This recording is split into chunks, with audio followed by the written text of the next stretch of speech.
공중 권세 잡은 자들이 있다고 말씀드렸습니다. 그 세력은 어떤 세력이죠? 바로 악한 세력입니다. 사탄의 권세. 그 권세들이 어떻게 많은 자들을 유혹하고 미혹하고 있는지 세상이 가면 갈수록 어두워지고 있다는 사실을 우리는 잘 알고 있습니다. 그러나 여러분, 요한계시록을 읽어보면 이 사탄은요, 하나님의 군대와 성도들에게 결단코 이길 수 없다는 사실을 우리는 발견하게 됩니다. 그 뜻을 통하여 우리는 뭘 깨닫게 되는가? 이제 죽어가는 저들을 주께로 돌려내는 그런 삶을, 그런 전도의 삶을 우리가 살아야 되지 않겠는가? 그런 마음이 들 때가 많다는 거예요. 우리가 이미 읽어보았지만 요한계시록에는 재앙이 나옵니다. 그렇죠? 여러분, 어떤 재앙이 나왔죠? 7 인재앙이 나왔고, 그 다음에 7 나팔 재앙이 나왔고, 그 다음에는 나올 겁니다. 7 대적 재앙이 나온 것을 보게 됩니다. 그런데 그 재앙들은요, 가면 갈수록 어떻게 되어지더라? 더 심해진다. 더 여러분 확장되어져 간다는 것을 우리는 요한계시록의 말씀을 통하여 보게 되는데, 중요한 것은 7째 나팔을 불렀는데 바로 7 대접이 나오는 것이 아니고 12장부터 14장의 말씀을 통하여 악한 세력과 하나님의 군대, 하나님이 택한 사람들이 뭘 하는 전쟁을 일으키는 것을 우리는 보게 되죠.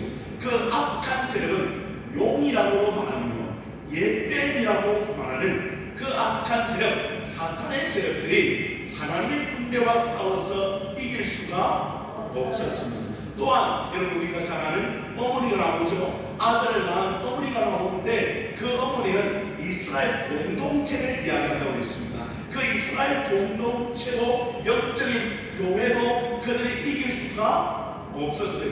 그런데 가면 갈수록 사탄의 세력들이 몸부림치는 거예요. 그의 딸이 얼마 남지 않았다는 생각에 많은 사람들을 더 핍박하고 박해하는 일들이 일어나는데 12장 마지막 절을 한번 보시기 바랍니다. 12장 지난 시간에 봤는데 12장 17절의 말씀을 보시죠. 17절을 한번 읽어보겠습니다. 시작. 용이 여자에게 분노하여 돌아가서 그 여자의 나무 자손이고 하나님의 계명을 지키며 예수의 정도를 가진 자와 더불어 싸우려고 바다 모래 위에 서 있더라. 그 여자의 나무 자손은 누구를 가리키니 오늘 본문의 말씀을 보니까 하나님의 계명을 지키며 예수의 증거를 가진 자들이었다. 그 자들과 더불어 악한 세력이 어떻게 합니까? 싸우려고 준비하더라. 그런데 13장 1절의 말씀에는 이렇게 나옵니다. 13장 1절에 제가 봉독합니다. 내가 보니 바다에서 한 짐승이 나오는데 뿔이 10이요 머리가 7이라. 그 뿔에는 11의 관이 있고 그 머리들에는 신성 모독하는 이름들이 있더라. 이 용이요, 이제 누구를 불러 올려드립니까? 지금 바다에서 한 짐승을 불러 올려드립니다. 그래서 그에게 자기의 권세를 부여합니다. 그래서 이 짐승이 누구하고 싸우게 됩니까? 믿음을 가진 자들과 싸우려고 준비하는 것을 우리는 보게 되죠. 사랑하는 성도 여러분, 그런데 그게는 뿔이 몇 개입니까? 10개고 머리가 몇 개입니까? 7. 이는 엄청난 것을 말합니다. 세상의 모든 것을 다스릴 수 있는 그 권세가 누구에게 주어졌다? 바다에서 올라온 짐승에게 주어졌던 것을 우리는 보게 됩니다. 그래서 제가 다니엘서를 읽어봤어요. 다니엘서 7장 20절의 말씀에 가보면 이렇게 나와 있습니다. 또 그것의 머리에는 10뿔이 있고 그 외에 또 다른 뿔이 나오면 3뿔이 그 앞에서 빠졌으며 그 뿔에는 눈도 있고 큰 말을 하는 입도 있고 그 모양이 그의 동류보다 커 보이더라. 그러니까 다니엘서도 몇 뿔이 있더라? 10뿔이 있다. 그리고 오늘 7뿔이 있잖아요. 오늘 본문에. 그러니까 그 권세가 얼마나 대단한지. 그래서 그 권세로 뭘 하려고 하는 거예요 지금? 세상을 장악하고 많은 믿는 사람을 미혹하고 이제 말세에 그러한 일들이 오늘 이 땅 가운데 일어나게 될 것을 주님은 말씀해 주고 있지. 그래서 우리는요 세상을 볼 때 믿는 예수 사람들은 여러분 답답할 때가 있어요. 왜냐하면 세상이 좀 밝아지면 좋고 세상이 좀 더 어떻게 하면 좋습니까? 많은 일들로 평화롭게 이루어지면 좋겠는데 그러한 일들이 일어나지 않고 말미암아 우리가 마음을 아파하고 있는. 다시 말하면 오늘 우리 오늘 목사의 말씀을 드렸지만 여러분 전쟁이 일어나죠. 얼마나 많은 전쟁이 일어나죠. 여러분 이스라엘이 어디에 미사일을 쏘았습니까? 이란에 미사일을 쏘았어요. 그런데 이란이 가만히 있어요? 아니죠. 이란이 또 이 중동 지방에 있는 미군 기지들 그 기지들 향해 또 어떻게 합니까? 미사일을 쏘아요. 여러분 그런데 우리는 알지 못하는데 지금 우크라이나 전쟁이 끝났습니까? 안 끝났어요. 그런데도 여러분 온 세계에 지금 전쟁의 소용돌이에 이런 휘말리고 있는 것을 우리는 보게 됩니다. 왜 그들이 전쟁할까요? 다른 이유가 없어요. 우리나라가 어떤 나라가? 강한 나라, 보여주기식이에요. 보여주기. 그러니까 이스라엘에게 덤비면 안 되고 미국 나라에 덤비면 안 되고 중국에로 덤비면 안 된다는 지금 보여주고 있는. 그러니 오늘도 마찬가지잖아요. 본문에 나오는 짐승도요 자기가 얼마나 큰 권세를 받았던지 그 권세 앞에 모든 백성들이 무릎을 꿇는 거예요. 여러분 미국에 한번 가보십시오. 여러분 우리나라는 뭐 요즘에는 K-팝이다 뭐 유명해졌다 하지만은요 미국 사람들은요 생각도 안 해요. 우리나라는 제가요 중국에 단기 순교를 간 적이 있거든요. 그 중국에서 기차가 한 12시간 걸려요. 그 기차 12시간을 타고 갈 때 하도 제가 보니까 중국 사람이 영어를 좀 하는 사람이 있더라고요. 그래서 그 영어를 하는 사람들이 다 와서 제가 이야기를 나누는데요 우리나라가 어디 붙어 있는지도 몰라요. 알겠습니까 여러분? 우리나라를 생각도 안 해요. 그 중국이요. 그리고 이야기하는 게 뭐냐면 우리는 대국이다 대국. 어떤 나라? 대국은 무슨 뜻이에요? 큰 나라라는 뜻이에요. 그러니까 소국은 아예 모르는 거예요. 그만큼 자부심이 있다. 사랑하는 성도들이요 이런 강대국들이요 얼마나 나라를 삼키려고 하는지 몰라요. 여러분 사탄도 그냥 가만히 있겠습니까? 아니에요. 오늘 자기가 나서지 않냐고 바다에 올라온 짐승에게 오늘 본문의 말씀을 보십시오. 뭘 줬다고 이야기합니까? 이전에 내가 본 짐승은 표범과 비슷하고 그 발은 곰의 발 같고 그 입은 사자의 입 같은데 용이 자기의 능력과 보좌와 큰 권세를 그에게 주었더라.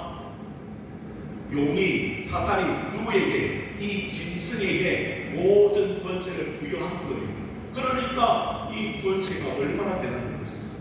그래 더 놀라운 것은 3절에 또 말씀을 보니까 그의 머리가 하나가 상하여 죽게 된 것 같으니 그 죽게 되었던 상처가 어떻게 되네? 나음에 온 땅이 놀랍게 여겨 뭘 따르고? 짐승을 따르고 희한한 일을 펼치는 거예요. 그래서요 성경에 보면요 이 사탄이요 천사로 가장할 수 있다네요. 그러니까 여러분 천사로 가장하면 우리가 영적으로 깨어있지 않으면 그 사탄을 뭘로 보는 거예요 지금? 천사로. 제가 왜 이단의 사람들이 빠진다고 보았더니요 이단에 가니까 희한한 능력이 나타내요. 이단도요 사탄도요 병을 고쳐내요. 그리고 어떤 사람들은요 여러분 정신의 의상인데 그 이단 집단과 정신이 온전해져요. 이런 일들이 있으니까요 이단에 여러분 사로잡히는 영혼들이 얼마나 많이 있는지 몰라요. 그리고 대단하잖아요. 오늘도 보시오 머리가 상하였는데 어떻게 되었더라? 그게 나온 거예요. 그래 사람들이 보니까 신기하거든. 그러니까 따라가는 거예요. 그런데 나중에 가보니까요 이단이 왜 이단인가 제가 살펴보니까 여러분 그 이단이 여러분 그걸 가지고요 돈놀이를 하더라고요. 예를 들면 이 이단의 교주가요 손수건이 있잖아요. 그래 그 손수건을 얹었더니 나왔다고 그래요. 그리고는 그 뭘 팔까요 여러분? 그 손수건을 팔고요. 제가 다 다녀봤다니까요. 그 손수건을 팔고요 얼마나 많이 팔리는지 몰라요. 뿐만 아니라 그 목사님도 아니죠. 이단의 교주가 물을 마셨는데 그 물을 먹고는 병이 나았다네요. 그러니까 그 물을 파는 거예요. 근데 알 것 같은 수돗물이죠. 그런 이런 어리석은 일들이요 얼마나 이단들에게 많이 나타나는지 몰라요. 여러분 제가 왜 이런 말을 합니까? 우리가요 영적으로 깨어있지 않으면요 우리도 모르는 사이에 신기한 능력이 일어나므로 그 사탄의 뿌리를 따라갈 수 있다니까요. 그래서 오늘 여러분이 정신을 차리고 그래서 오늘 믿음으로 말씀을 보고 또 읽고 듣고 깨닫는 은혜가 여러분 가운데 일어나게 되기를 축복합니다. 그렇지 않으면 우리가 미혹되어 넘어지는데 오늘도 본문에 마십시오. 4절의 말씀 또 이야기합니다. 용이 짐승의 권세를 주므로 용에게 경배하며 누구에게도 경배하며 짐승에게 경배하는데 누가 이 짐승과 같으냐 누가 능히 이와 더불어 싸우려 하더라. 그러니까요 싸움의 대상이 얼마나 큰 권세를 가졌는지 몰라요. 그러니 여러분 우리도요 큰 권세가 있어요 없어요? 있어요. 어떤 권세가 있습니까? 그렇지. 제가 늘 강조하잖아요. 예수님의 권세가 누구의 권세?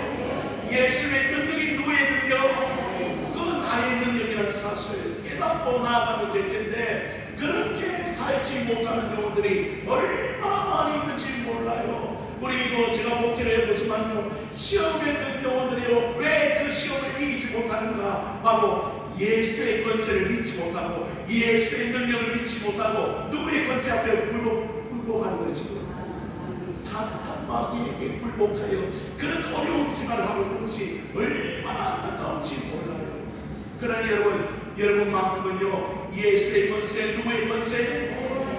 예수의 능력 누구의 능력? 예수의 힘이 누구의 힘? 나의 힘이라는 것을 우리가 기억하여 이 세상에 그 악한 세력들을 이겨내는. 그런데 오늘 본문의 말씀에 더 귀한 것은 5절의 말씀을 보십시오. 또 짐승이 가장되고 신성 모독을 말하는 입을 받고 또 42달 동안은 일할 권세를 받으리라. 그런데 이 악한 세력들은요 영원토록 그 세력이 펼쳐집니까? 아니에요. 42달 동안만 그렇게 된다는 이야기는 짧은 기간 동안 그런 권세를 누리지만 그 세력은 우리 앞에는 아무것도 아니라는 사실을 알아야 돼요. 그래서 늘 말씀드리잖아요. 우리 주님이 뭐라고 이야기하셨는가? 내가 이미 세상을 이겼노라. 그 말씀이 얼마나 확신차지. 우리 주님 말씀한 나는 이미 세상을 이겼노라. 너희는 세상에 속한 자나? 아니라 우리는 하늘에 속한 자이다. 그러니 너희는 예수님 안에 거하는 자가 아니냐. 그래서 절대 두려워하거나 떨 필요가 없다고 주님이 얼마나 말씀하십니까? 그리고 오늘 목사님도 말씀하셨잖아요. 누굴 믿으니? 하나님을 믿으니 또 누굴 믿어라? 나를 믿어라. 하늘에 거할 초소가 많다. 내가 예비하러 올라간다. 제자들에게 말씀하셨잖아요. 사랑하는 성도들 의심하지 말고 여러분 낙심하지 말고 여러분 예수의 권세를 붙들고 나아가는 그런 은혜가 여러분 가운데 있게 되기를 주님의 이름으로 축원합니다. 그래서 그들이요 또 어떻게 하는가 하더니요 그 입을 벌렸어요. 하나님을 향해서 비방하고 여러분 하늘에 사는 자를 비방하고 7절의 말씀에는 권세를 받아 성도들과 싸워 이기게 되었더라 이야기하고 있어요. 지금 성도들과 싸워서 이기는 거예요. 그러니까 여러분 세상 사람들이 어떻게 합니까? 이야 두려운 거예요. 왜? 악한 세력 앞에 성도들이요 어떻게 됩니까?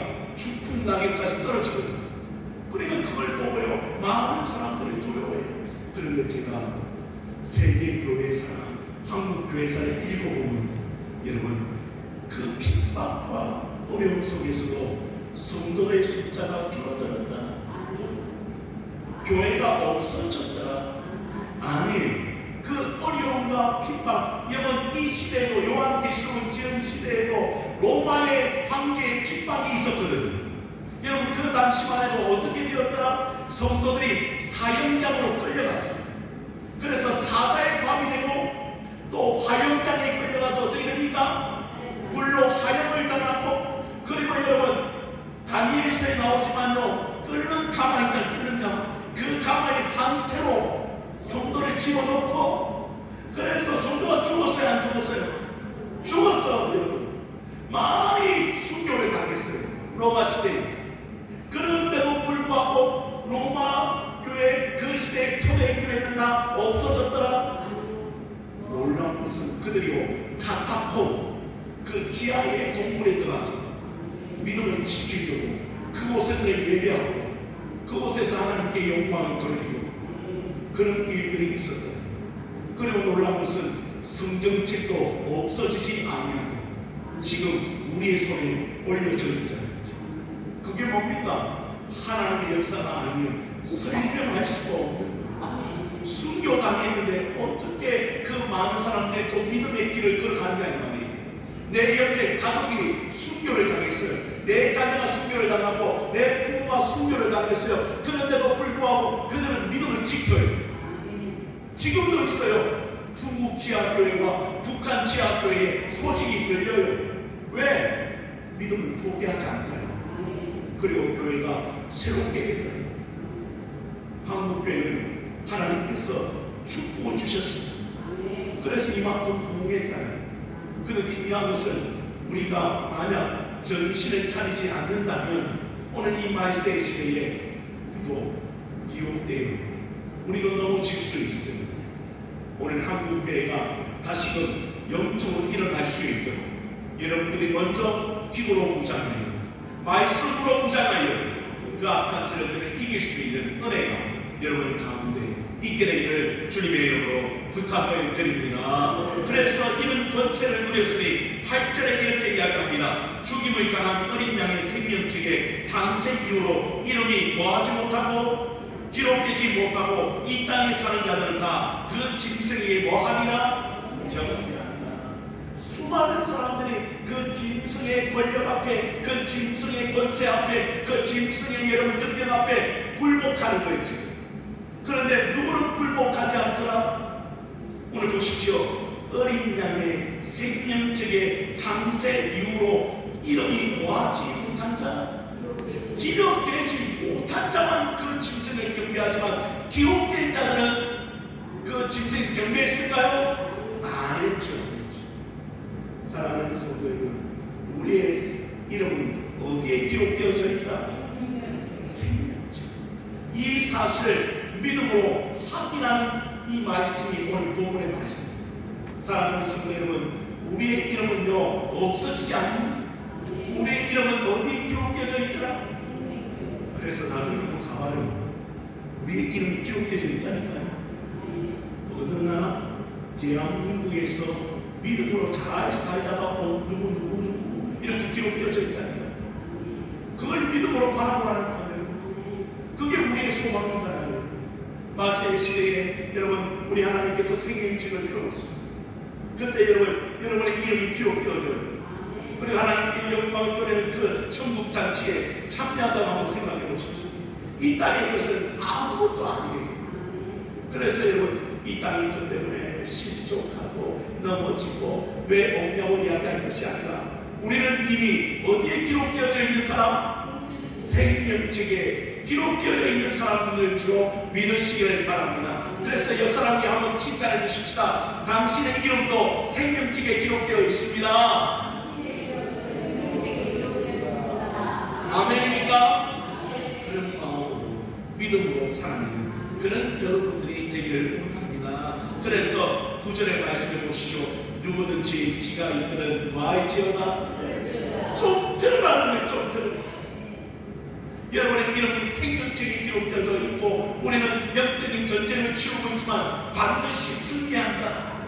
그러면 무엇으로 승리합니까? 오늘 10절의 말씀에 이렇게 이야기합니다. 사로잡혀 있는 자는 어떻게 될 것이요? 사로잡혀갈 것이요. 칼에 죽을 자는 마땅히 칼에 죽습니다. 그러나 성도들의 인내와 믿음은 여기 있느니라.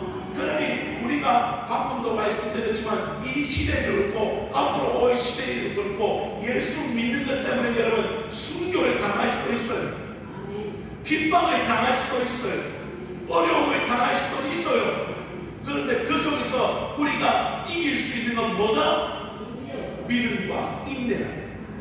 그런데 제가요 성경을 찾아보니까 이 믿음이라는 그 단어 속에 어떤 속성이 있는가 보았더니 인내라는 속성이 있어요. 믿음은요 인내와 연결이 되더라고요. 그래서 여러분 욥도 어떻게 했습니까? 인내잖아요. 고통 가운데 있을 때 하나님께 원망하나 불평하지 아니하고 그 믿음을 지키며 하나님이여 영광을 받으시옵소서. 나는요 그 가진 것이 원래 없었던 사람입니다. 알몸에서 나왔으니 우리는 어디로 돌아갈지나 알몸으로 돌아갈지나 갖고 갈 수가 없습니다. 그 믿음으로 오히려 하나님을 찬송하더라는 거야. 그래서 아내가 뭐라고 이야기해요? 하나님을 뭐하고 죽으라? 욕하고 죽으라. 그런 말을 들었을 때도 욥은 그 믿음을 잃어버리지 않아요. 그리고 하나님 앞에 이야기합니다. 어리석구나. 하나님께서 하시는 일이 얼마나 큰지 모른다. 그래서 여러분 우리가 너무나 잘 아는 말씀 있잖아요. 여러분 우리의 믿음이 무엇과 같더라? 그렇지. 요즘 성경에는 순금이라고 되어 있고 예전 성경에는 순금이라고 되어 있고 그런데 믿음이 단련되어진다는 거예요. 그때 여러분 단련되어질 때 뭐가 필요해? 인내가 필요합니다. 참아내야 된다는 거예요. 그래서 제가 우리 성배 목사님에게 이야기했습니다. 목사님 어떻게 하면 목회를 잘할 수 있나요? 그때 우리 성배 목사님들이 한결같이 이야기하는 것이 있어요. 인내. 그런데 그냥 인내만 하는 것이 아니라 인내하며 뭐해라?